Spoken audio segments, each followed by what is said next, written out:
She's not on yet. She should be here shortly. Okay. And you are now live. All right. This is a meeting of Senate Appropriations, and we are going to sort of get updates on two questions that were raised yesterday. The first was the $2 million that was appropriated in CRF funding for the mailing because the town clerk, town meetings and school meetings, municipal meetings may have to be done by mailing depending on the town. So Senator Westman asked whether there were any conditions placed on that motion. And I said we would look at the minutes of the Joint Fiscal Committee and what the motion consisted of. And I don't know if you want to put that on the screen, but it does indicate that the amount was moved from 1.5 to 2 million, anticipating higher costs than originally thought, and that there were no conditions. But if you want to look at it, we can put it on the screen. Yes, Bobby? Yeah, due to the vote that we had earlier today on the Senate floor, where we optioned that to different towns, shouldn't there be something in that motion that would limit that money? If it is, not, it's up to, well, it's up to 2 million. Are you talking about? So they might only need a couple 100,000 and then the money would revert. Yeah, but don't forget that's a statewide figure, and it was turned out to be rather hard to quantify what the potential cost might be. So Alice and then Phil. I'm just wondering, Rich, what did you find out in terms of, is there no limit? When you say there's no restriction, does that mean they could use it for additional? No. Mailing. No, if you want to bring it up, it makes it clear what the purpose is. But in terms, I think Senator Westman was concerned that the Secretary of State or the administration might put additional requirements on the money, or what our motion was. Our motion made it clear that it was to support the mailing option. If they don't choose to do the mass mailing to every voter, can they use it for the mailings that they do to people who call in and want an absentee ballot? Seems like that's COVID related too, in terms of people who call in perhaps more than usual. You're raising a question that Senator Westman had, and that's something we're trying to get clarification from how that would work. I think that gets very complicated because you'd have to create a baseline of what that mailing cost was prior to COVID, and that gets really complicated as opposed to just simply here's the bill. But we want to get clarification from the Secretary of State in terms of how that application would work. Okay. Philip?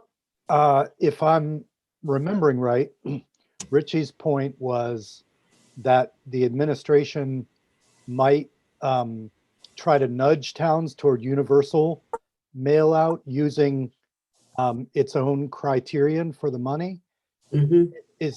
I'm understanding you to say that that wouldn't be possible for them to do that. Is that right, Jane? We did not give them, I guess that's a legal question, Phil. I can't answer. We did not impose any such requirements. If that attempt was made, and that we can ask that when we try to get clarification. The appropriation was to the Secretary of State. Oh, okay. I was going to point that out as well, that it would be the Secretary of State making that determination. If he did, Okay. then I think he could do that, but he'd have to come back for more money. It would cost more than 2 million. So in the document that came from the Secretary of State in the request, it says a $1.5 million appropriation to the Secretary of State's office would allow and incentivize all towns to mail ballots to every eligible voter. And if a town chose to do something less than that, you could request your absentee ballot, but they were going to have voting like in my town, in their gym, can they, when there's an increased cost, can they get the money, or do they have to mail to everyone? Okay. Why don't we just inventory these questions, and we'll send, the committee will send them to the Secretary of State, Senator Sears. Yeah, well, actually, I have another inventory question then. I've got a town called Stamford in my district Mhm. that has its leaders of the community have determined they're not going to go along with any of the COVID restrictions. That's not, obviously, there are people in that community who are not happy with their leaders, but be that as it may, they could choose not to mail to anyone, as I understand the bill we just passed. Yep. And were the Secretary of State to require it, would they then be able, so that's another question for the Secretary of State. Would they then be able to say, we don't want your money, I we're don't, not going to mail. yeah, I don't know whether the Secretary of State does have the authority to Well, require. I don't know. That's why I was asking for you were asking for an inventory of okay. questions, and that would be one of the questions. Could Stanford say, we're not participating because we want to hold our election the way we Yeah, always have? the concern that I had was it wouldn't be the Secretary of State. It might be the governor and the Commissioner of Health saying that it's from a public health perspective, this would be, would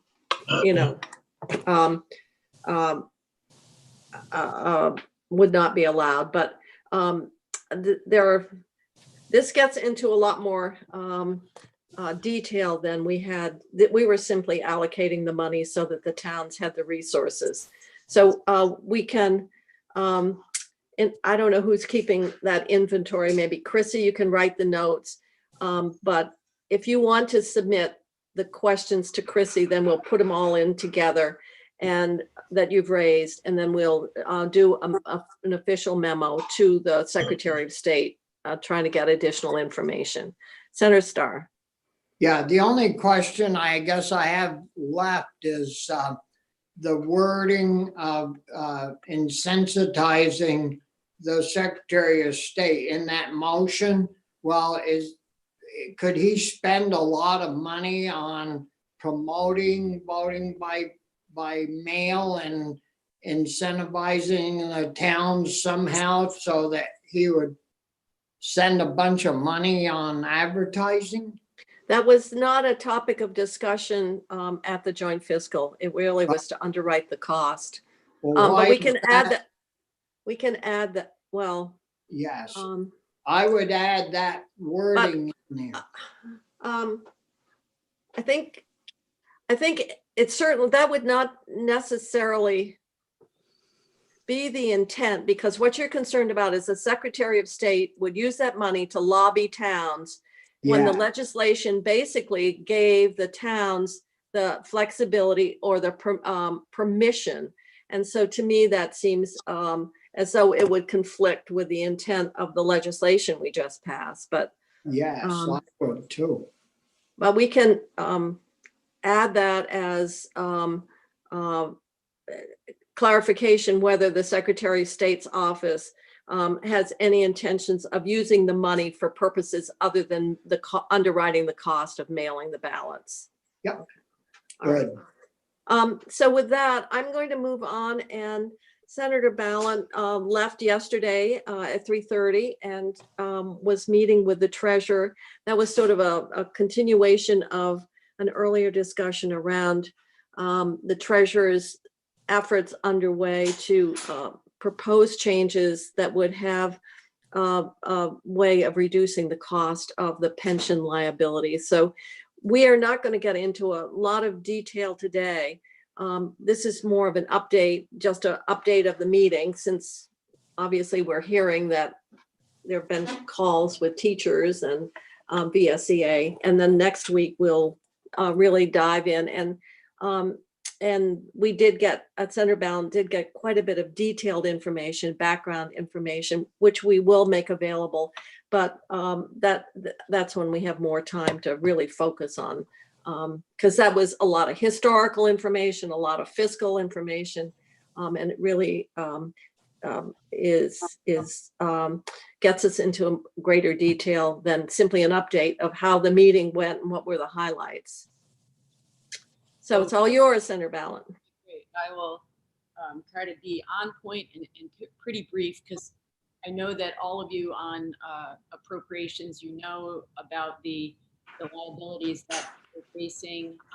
They're very significant in both the state employee retirement system and the teacher retirement system. This is not news to you, but I was meeting with the treasurer after the two meetings that convened with the Becca, trustees. can you get a little closer to the microphone? Yeah, Am I the only one having trouble? No, I couldn't hear it. Okay, let me try one thing here. I didn't know, but maybe my age was starting to show. Huh, Well, that too. is that better? Better or no, but not better? Oh, much better. Yeah. Yeah, that's good. So what I was saying is in meeting with the treasurer, she was giving us an update on the two meetings that she convened, one with the state employees retirement system trustees and the other with the teachers retirement system trustees. And those took place on the 7th and the 8th. And of course, we're looking at a huge unfunded liability that would be on the books, both for the state workers and the teachers, but the one for the teachers is significantly larger, and it would take many more cuts in a variety of scenarios to get it under control. So the recommendations that she made to both of these group of trustees included modifications to COLA for active employees upon retirement, increasing the number of years considered when calculating the average final compensation, adopting a rule of 90 for all active members, which would allow early retirement with no reduction of your pension if the sum of your age and years of public service totaled at least 90. But if not, you would see reduced 3% for each year you are under 65.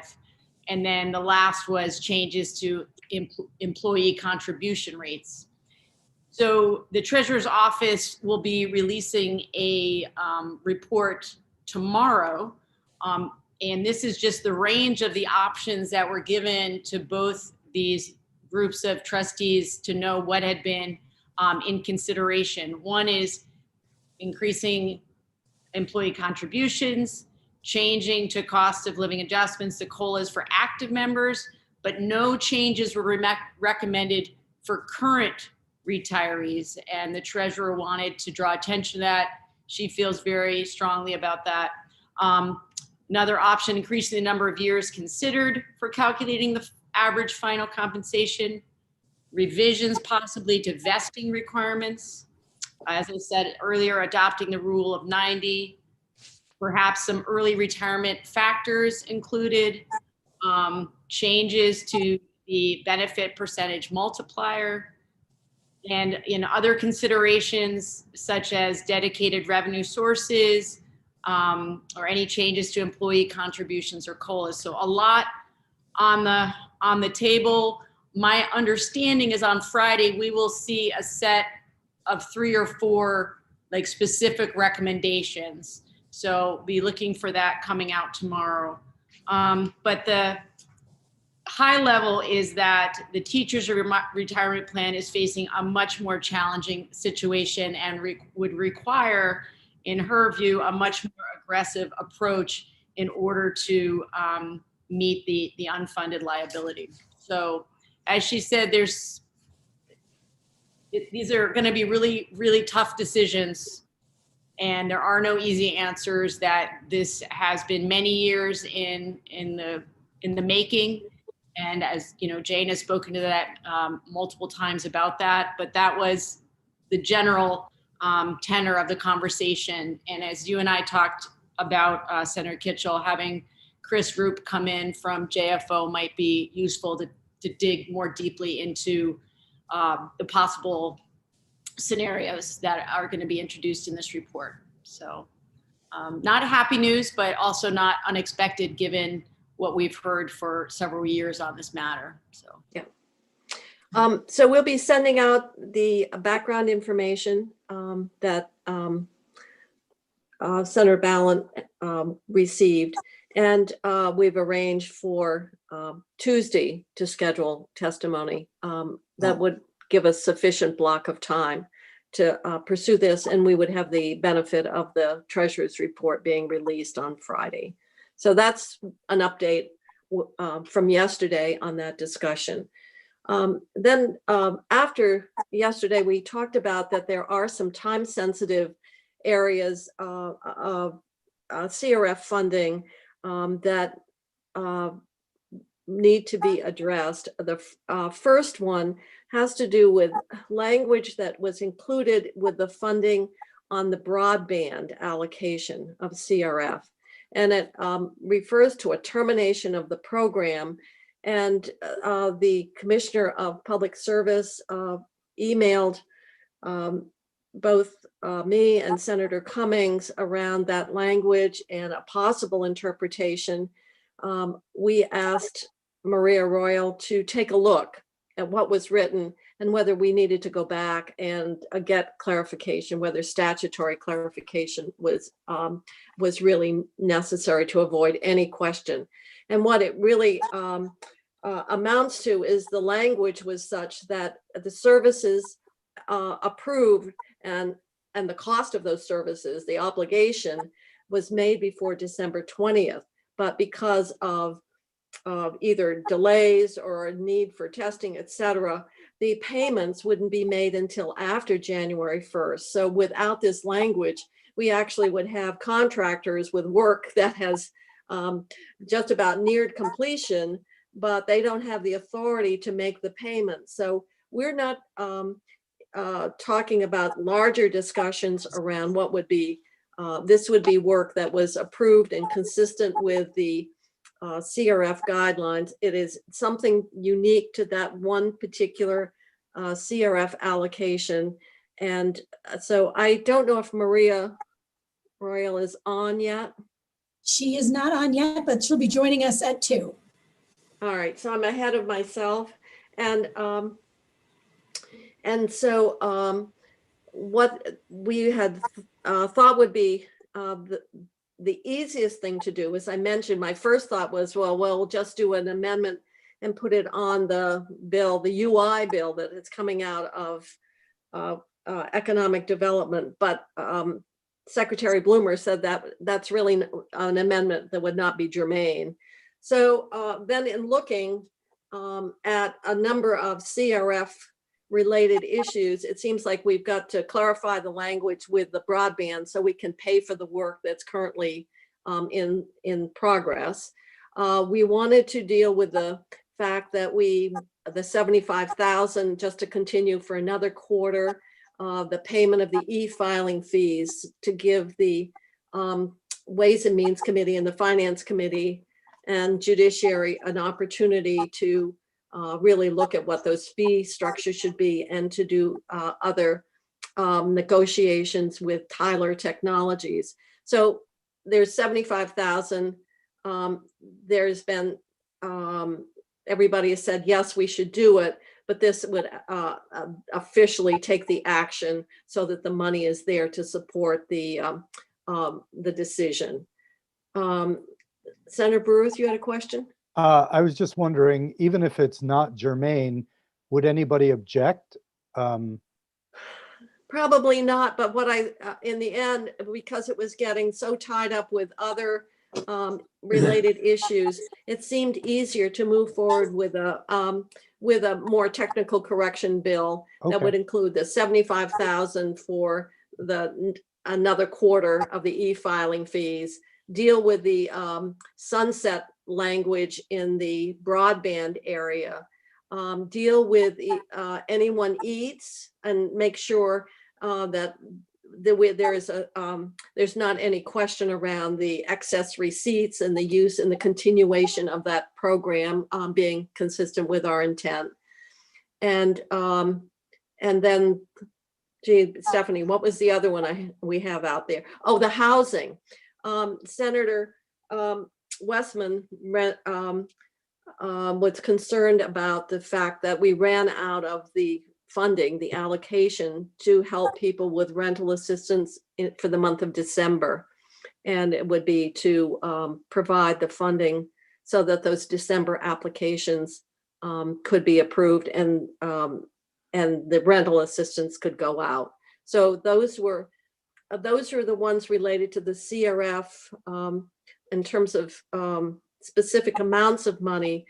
And then the other language would deal with the Agency of Human Services need to address how they had handled some, I believe it was indirect costs. Stephanie, is that what you're feeling we need to do in terms of giving them the there's a couple approval? pieces. Yeah, there's a couple pieces in AHS. The indirect cost piece is one that we're likely to see in the budget adjustment because the CRF did not allow that, and so the workaround was within the Department of Corrections using CRF and freeing up general fund to cover the indirect costs.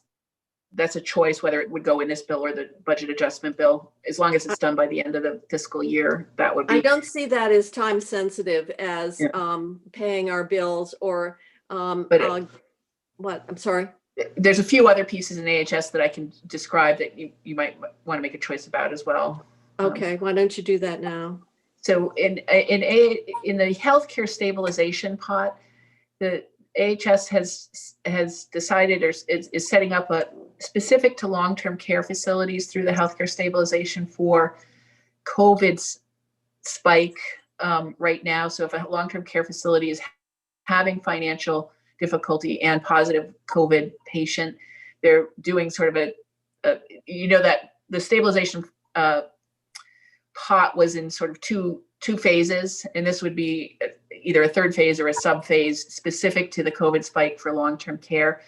And we might want to make some clear, language in the bill, in this fast-moving bill that makes it clear that that's an okay use of the healthcare stabilization funds.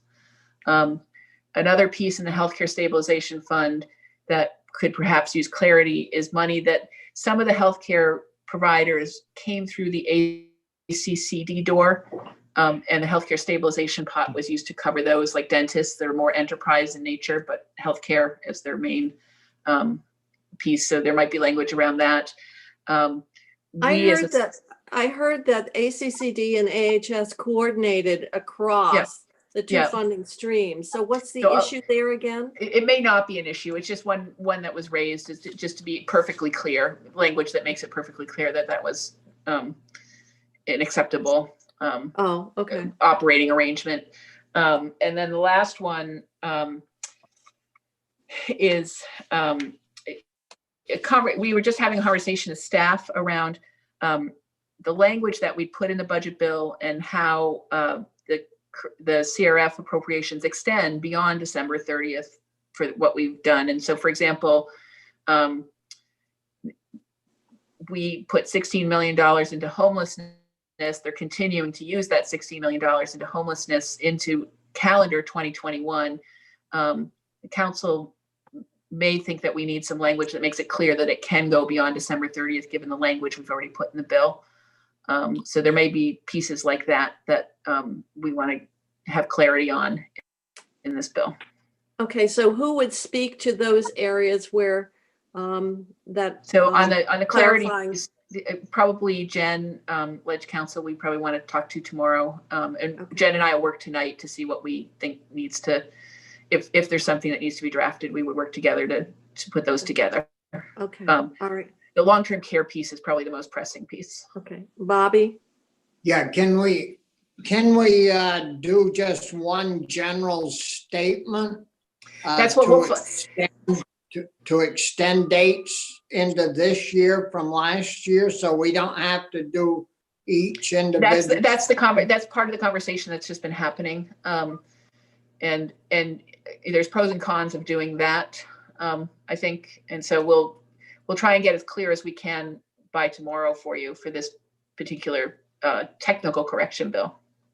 But I think that gets, some of that gets a little more complicated. For example, I don't think public service departments spent all the broadband money. And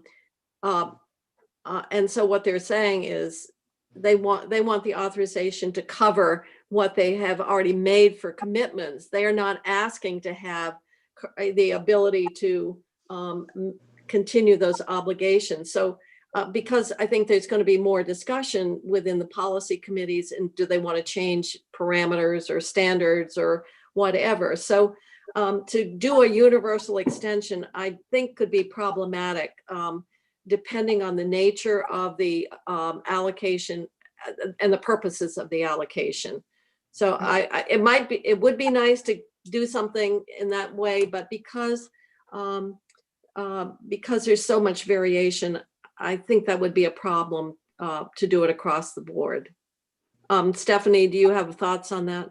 I think that is true. I think that, somewhere where it's very clear, I think the legislature's in session, and so you should be making those decisions.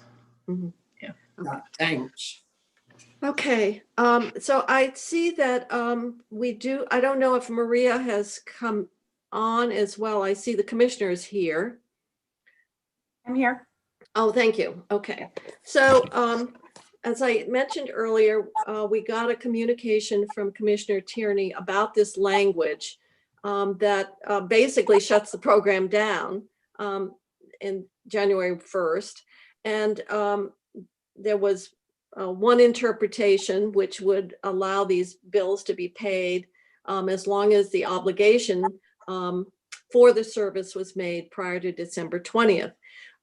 We asked Ledge Council, and Maria Royal was the lucky winner on this one, to look at the language and to see if that interpretation was one that we could go with, or whether we actually should do some clarifying language. And Maria's conclusion and opinion to us was that it would be best to make it very clear, because we don't want the commissioner to get caught, so to speak, between wanting to pay for services that have been approved and then being hit with, well, you really didn't have the authority to do it. So this is where we stand. So why don't we start with the commissioner? And I also had Chrissy send out to all members the spreadsheet showing the projects that were going to, because of the testing and so forth, an extension to February was given. So you have some sense of what work is involved and what areas of the state are providing the service. But if well, I'm not sure. Maria, do you feel you should go first in terms of your opinion to us, and then we will get into the details with the commissioner? Maybe briefly. I think that it is an area there is some ambiguity, and I think you stated it perfectly, that this is just clarification to make sure that there's no confusion going forward about what the expectations are. And the broadband programs, suffered from a little bit of a catch that might be different from other programs, in that there was a specific sunset to what's called the accelerated broadband program, which actually encompasses, I think, 5 programs or initiatives. And that sunset date was January 1st. So I think you could just clarify that for any contracts that were entered into prior to December 20th, which was the day the money was intended to revert to the state, and not completed by December 30th, which was the day that all of the projects were supposed to be done by, that those projects can go forward And otherwise, the money goes out consistent with the criteria of those programs and the appropriations you've already made. So it really is just an attempt to be crystal clear about your legislative intent. And I think it's really important to state that what we're talking about are expenditures that are consistent with the legislation or the creation of the program to begin with. So that's not the issue here of not being consistent with it. It is a timing issue. So Maria did draft some language that would make it very clear that these payments could be made. So Commissioner Tierney, if you want to fill in the blanks here. You haven't really left any for me to fill in. I would just add by way of context that I'm not sure we would be having this trouble if there hadn't been the change at the federal level at the last minute.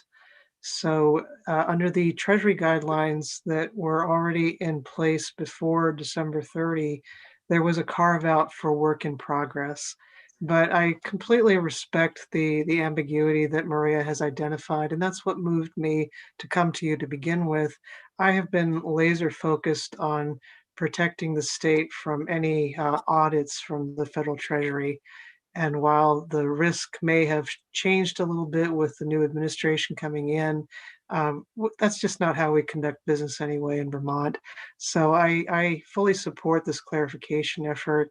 I just want to underscore that these contracts are already in progress, and they are constructing broadband infrastructure in all of the areas that you see indicated here.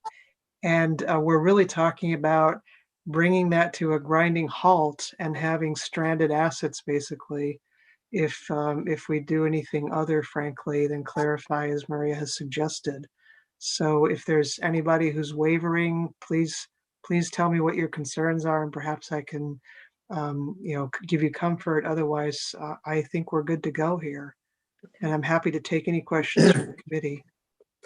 The other thing that I just want to state is it's our own language here that has created this difficulty. I've been trying not to point that out. Well, I can say it.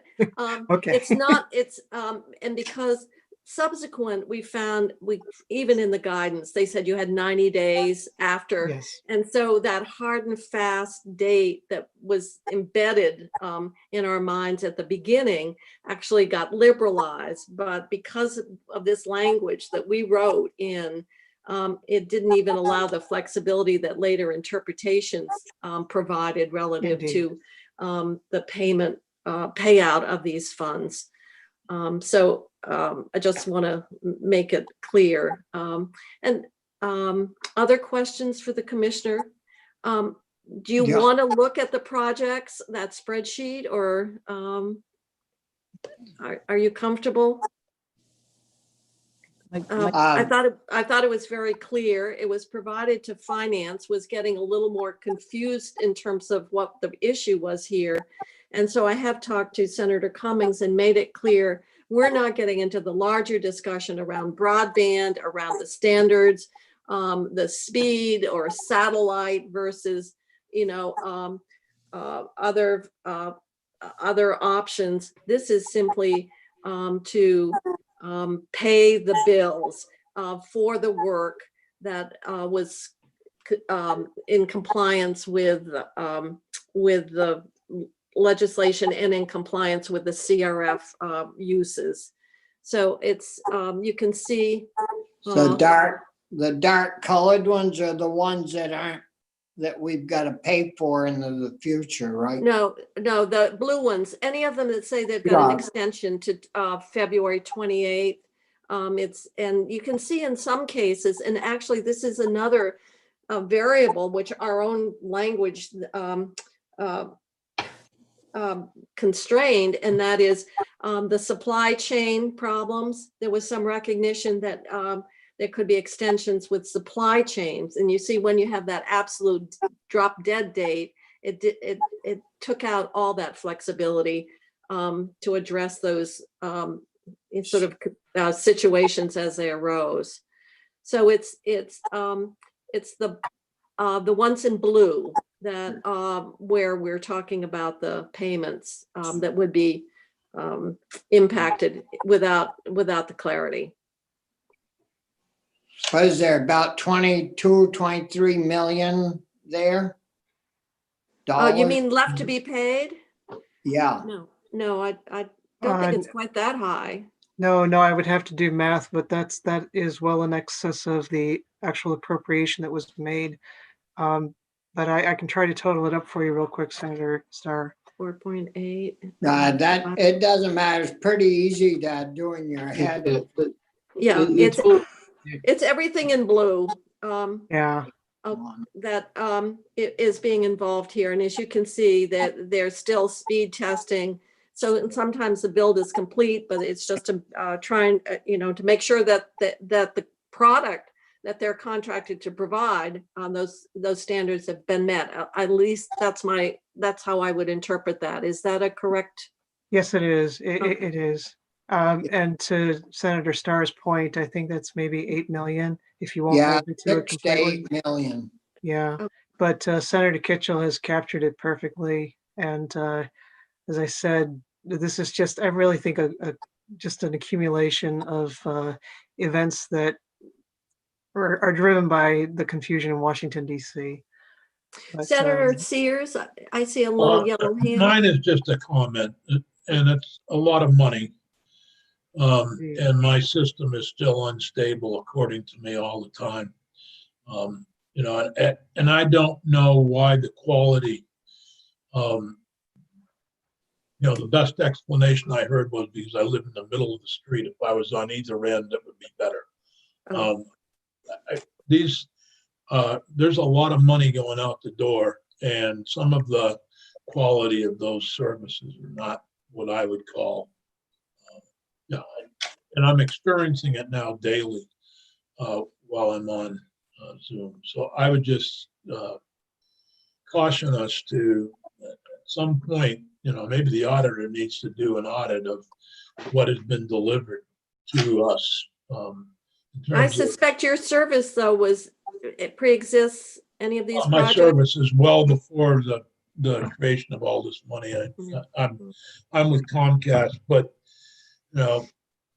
it just it is frustrating to see the results that we've gotten with some of the money that's been poured into this. And I think there should be some audit done by either the auditor of accounts. I would think that speed testing is part of the quality of the services received. One thing I would remind this committee is the commissioner doesn't have jurisdiction over broadband. That's I federal. understand that. So, but the public,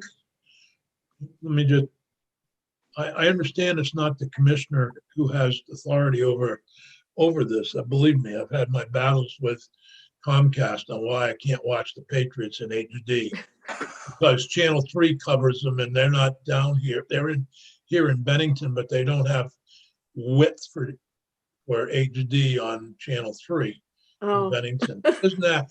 And yet they've got 5,000 channels. Anyway, that's beside the point.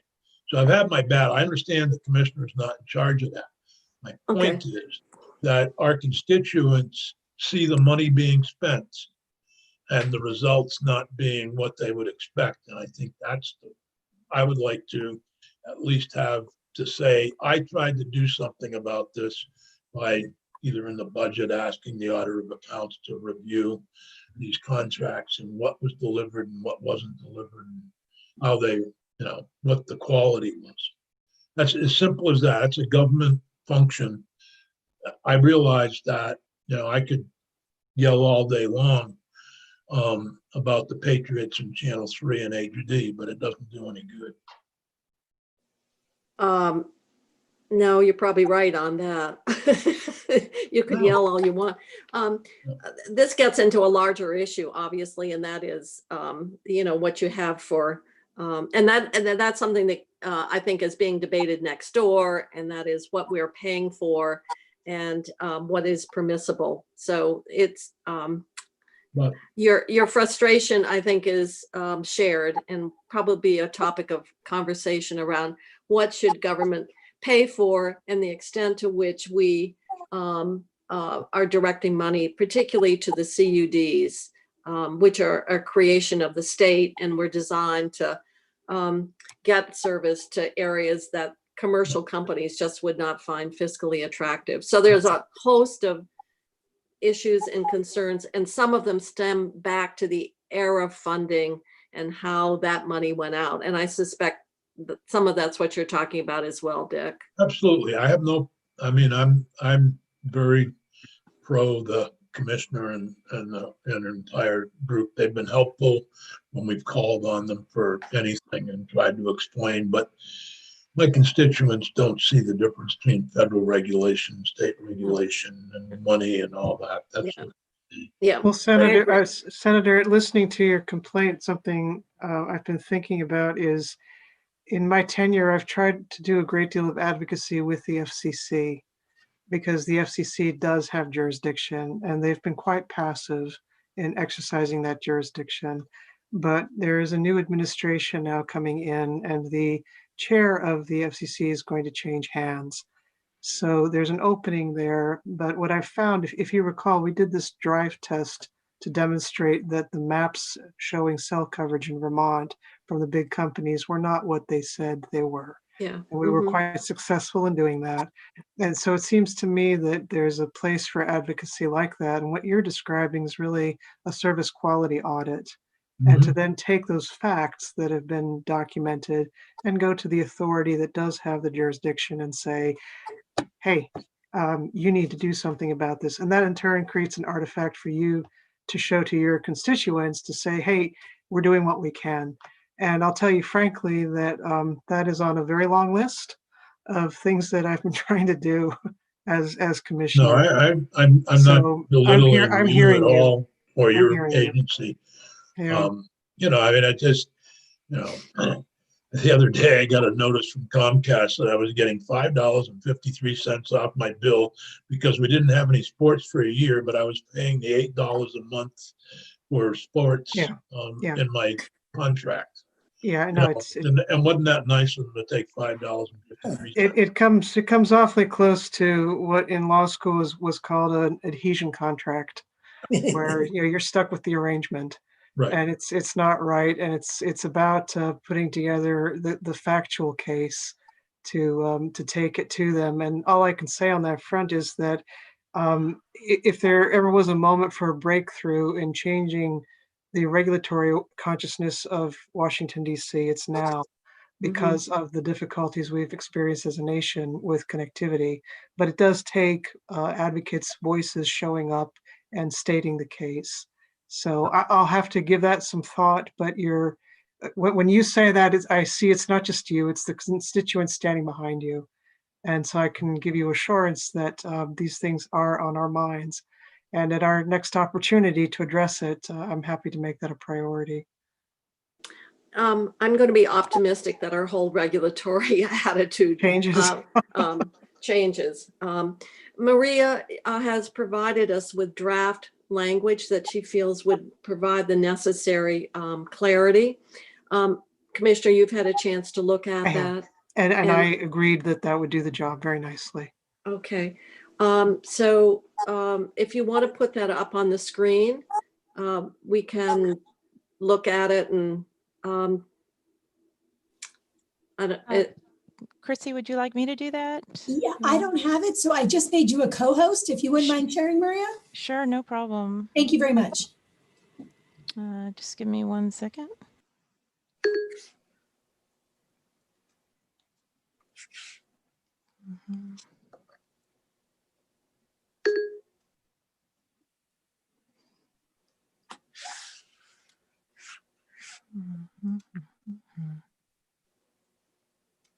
Okay. Commissioner, how much money do you have unobligated? Well, thank you for that question, Senator. Math not being my forte and regulations in this area not being my forte, my crabbed understanding is that we had in the neighborhood of $4 million that we could not push out. I have advocated vigorously within the administration to ring fence that money so that it's retained for its intended purpose. I frankly, am not fully aware of all the discussion that's going on in the administration or in the legislature about how folks might be rethinking the use of that money. Uh, I do not have clarity right now on whether my pleas have been heeded or not, but my understanding is that we had $4 million left that's unobligated, and that I would like very much to at least put a portion of toward some of the programs that we stood up and that were very successful. Okay, the only reason, and I would like to just remind appropriations, whoops, we lost it. Was that the Joint Information Technology Committee had looked at that and was really hoping that the money would not be reallocated for other purposes, but we've got I was just wondering how much was available. Might I ask, is that just for broadband? It's for either broadband or activities about broadband. And the two areas that I'm most keen to keep the money for are the line extension program, which is broadband infrastructure, and then the monies that were appropriated to the CUDs for their work and roughing out their business plans, and I think to a limited extent building some infrastructure. They wanted to do a poll data harvesting project that we just couldn't authorize because of the Treasury regulations. But with the deadline now having been extended, that would be a prime candidate, in my view, for them to move forward with.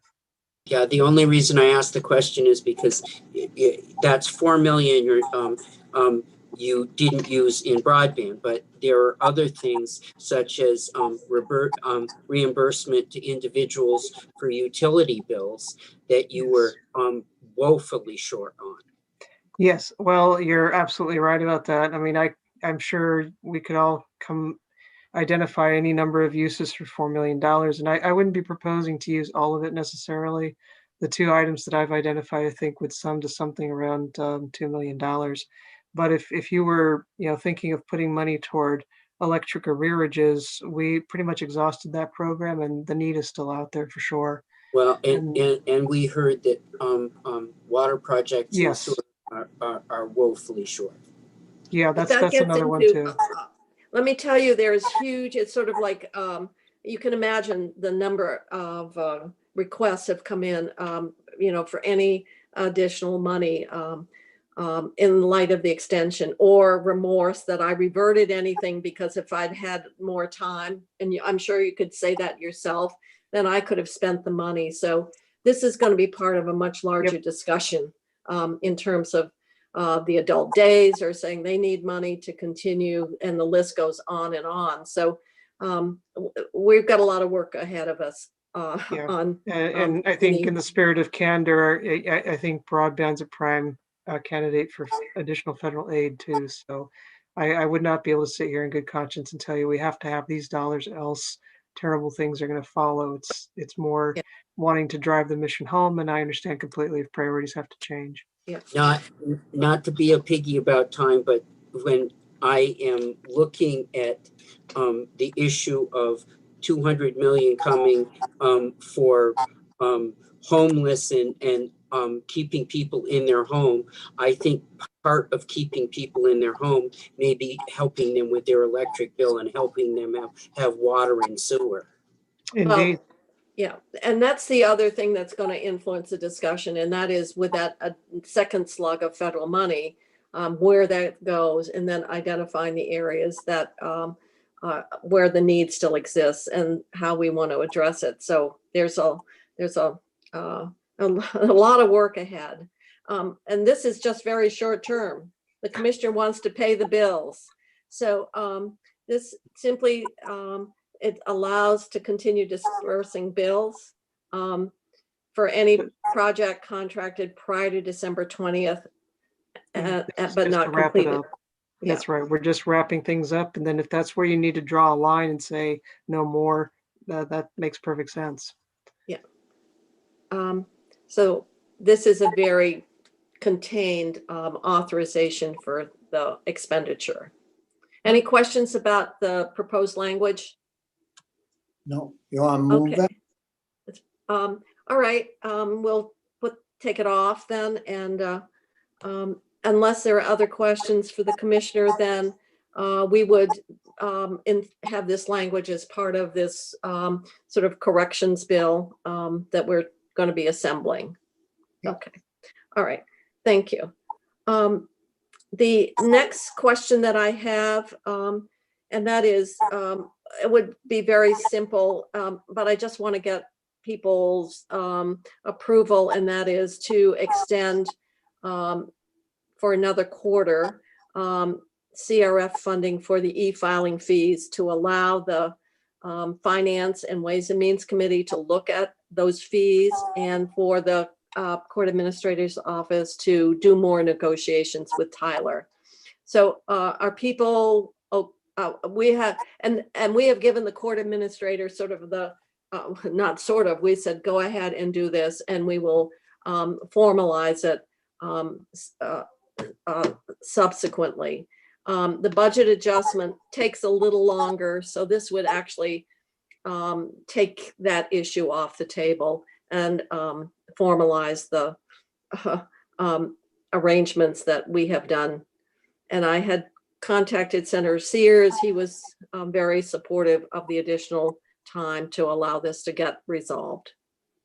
Still planning to introduce a bill that would require, beginning in 2022, the judiciary to get approval from the legislature for these fees.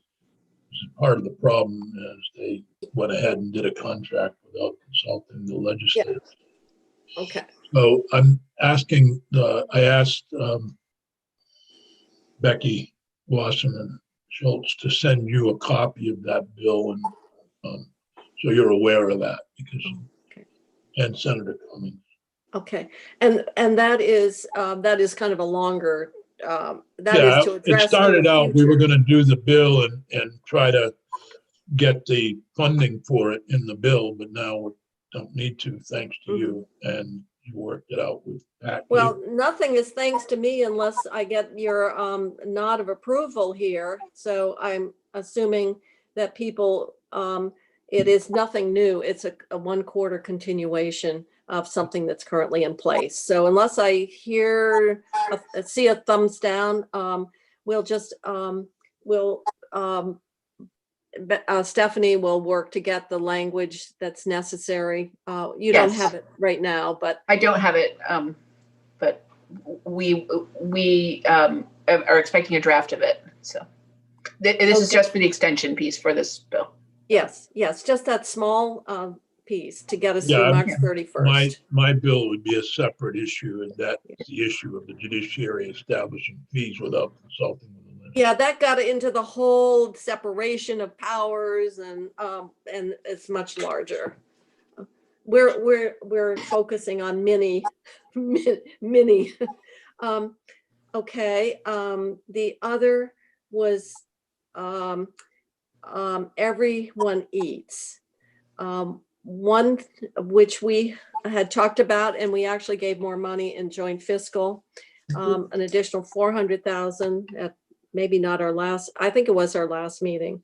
And then subsequent to that, the administration got word that that was a benefit that could be paid for under FEMA. So instead of using instead of having to use 100% CRF funding for the benefit, we only had to use the 25% as the match for the FEMA, which therefore freed up a lot more CRF money to continue the benefit. And this is the partnership between local restaurants providing meals to people in need of nutrition assistance. And because we're getting more leverage from the CRF money that has been already allocated, it would allow us to continue that nutrition benefit for what, at least 2 more months, Stephanie? It might be even longer than that. The total amount you put into the Everybody Eats was originally $5 million when you passed the one of the CRF economic development bill in the spring. And then there were two additions to it, $1 million and a $400,000. And so if that is entirely benefit, there's probably a little bit of admin in there. I don't know if FEMA would cover the admin piece, but it would be up to $4.8 million that is freed up in the total of this program. The 75% that would be freed up. And I think that would go longer than 2 months. Or you might want to make a decision about how long you want to go. Do you want to, if the FEMA would, the expectation is that FEMA will likely cover the emergency housing through the end of June. So allowing this program to go as long as it can go, given the funding that would be available within the existing appropriation. You would have to make decisions about that and be a little bit clearer for us to draft it. All right. Anybody have opinions to let the program continue until the currently allocated CRF funds are exhausted? Well, couldn't we review this later when we're doing, other stuff in the spring to see if we want to continue? How are things going? Are people back working? Do we still need, it sounds like we've got enough here for 5 more months, 6 months. No, I don't think it's quite that long, is it? I'll find out what the projection is. Well, if people are reluctant to extend it for a long period of time, we could, at least in this bill, and then assume in the larger budget adjustment, how much further we want. We could at least deal with the approval, I don't know, through February 28th to March 1st. In other words, January and February. We should have a BAA through at that point. That's the other option. Rich. I think the program has been, everything we've heard, the program's been very successful. I don't want the program to run out of money, and I don't want a glitch in the program. I'm fine with reviewing it. I've been around, I don't trust us to get a budget adjustment done by the end of February. I'd say the end of March. Okay. Yeah, that's fine with me. All right. Or if you just want to extend it and have a review, that we would look at it again to make sure that it's still working fine and that we need it. Well, I think if we're hearing everything about the progression of the pandemic, we're not going to be out of the woods by the end of March. No. That's for sure. Stephanie, what's your quick calculation? How far would the existing allocation take us? I think it will take us to, I think the existing allocation will take us to March. I'll double check that for tomorrow. It might go longer than that, depending on what the demand is. We are probably seeing it,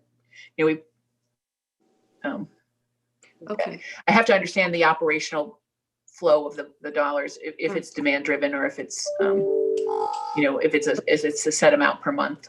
That I'm not clear on at the moment.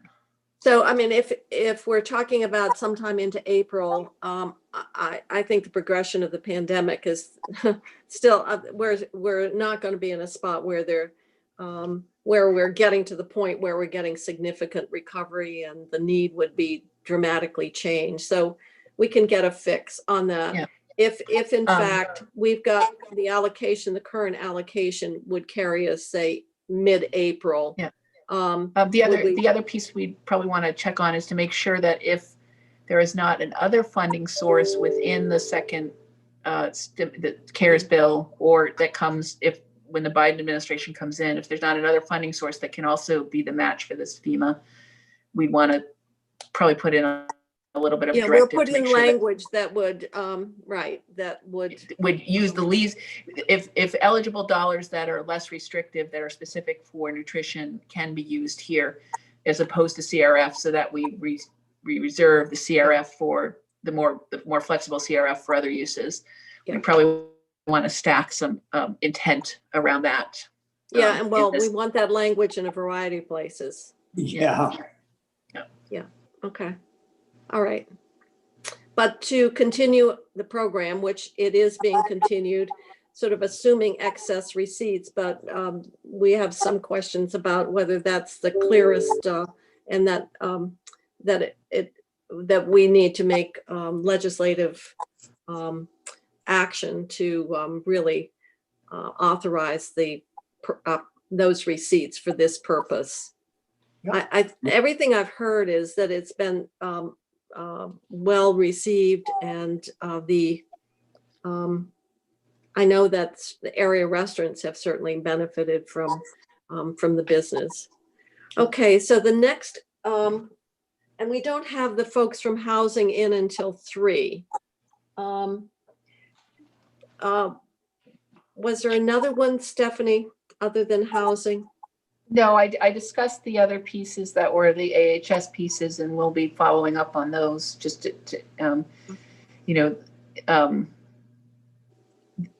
you will get a draft tomorrow with the pieces related to the long-term care, the piece related to just the sort of just like the $75,000, making clear on the ACCD piece, and then the piece we'll circle back with staff on the housing, the emergency housing piece, continuing into beyond December 30th with the available appropriation, which is also being used for FEMA match.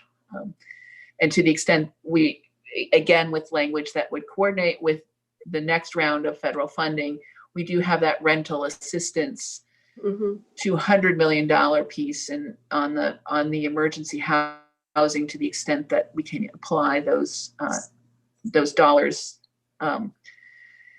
the rental assistance $200 million in the CARES 2 Act, as opposed to CRF, we want to be directive about that as well. Yes, we absolutely do. We don't want to be using CRF when we've got the other funding, and particularly what we need clarity on that before we do that is whether or not, because in the hotel does that come, we have to be clear that that's an eligible use, and it's an eligible use to match FEMA, or it may be easier to use that to not match, so we'll craft some language around that as well. Is it an eligible use? I don't know if I don't know if the 200 million can match FEMA. It may be that we want to use the 200 million directly if it's an eligible use, if our income is in clear. lieu of CRF, right? Yes. Yeah. And it may be in lieu of FEMA if that's even a better, Yeah. Okay.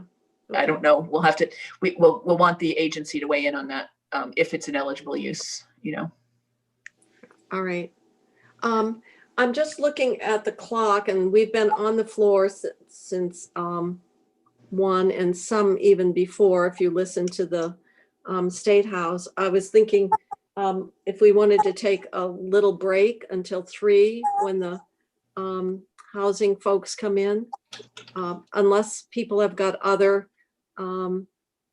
items that they would like to bring forward. This is just a question to the committee. We just got the documents on the BAA, and we'll be hearing from the administration tomorrow. But one of the items that I understand is in the BAA is an additional spending of CRF dollars for the State College. And I didn't know if you wanted that to stay in the BAA or have a conversation in regard to the bill you're talking about right now for those dollars. I think that could go in the BAA. Okay. I'm really trying to make what we do here the most time sensitive items. Okay. So I don't see them quite the same as spending money right now that doesn't have, that it's pending that formal authorization, which is the 75,000, or paying our bills, which is the broadband. And the same is true for making it clear the stabilization money can go to help meet that, because we all know those long-term care facilities are such high risk. And if you look at where the cases, the clusters, the data is pretty clear. So I would not suggest, unless people feel differently, that we know we have to address it, but I don't see the time sensitivity for that in quite the same way. No, I think you're right. Okay.